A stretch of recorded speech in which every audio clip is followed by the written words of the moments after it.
কাৰ্বি আংলং, উকিয়ামকে ধৰি বিভিন্ন অঞ্চলত যিদৰে বহিৰাগত বনীয়াক মাটি দিবৰ কাৰণে উচ্ছেদ অভিযান চলোৱা হৈছে আৰু যেনে ষড়যন্ত্ৰ তাত ৰচনা কৰা হৈছে তাৰ বিৰুদ্ধে সৰব প্ৰতিবাদ হোৱাৰ প্ৰয়োজন।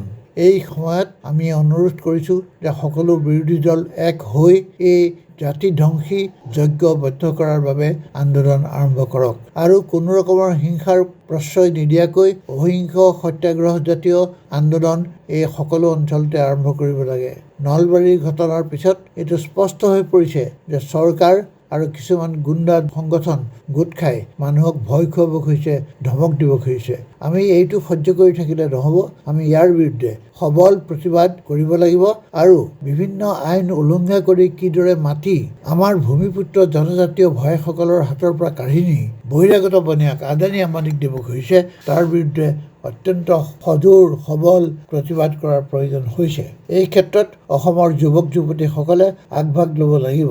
আমি কেৱল ক'বহে পাৰোঁ নিজৰ জেগা, নিজৰ ঠাই, নিজৰ অস্তিত্ব, নিজৰ সংস্কৃতি ৰক্ষা কৰা, নহ'লে তোমালোক এখন পৰাধীন অসমত বাস কৰিব লাগিব, য'ত আচলতে ৰাজত্ব কৰিব আদানীয়ে বা তেওঁৰ সংগোপাংগসকলে। ধন্যবাদ।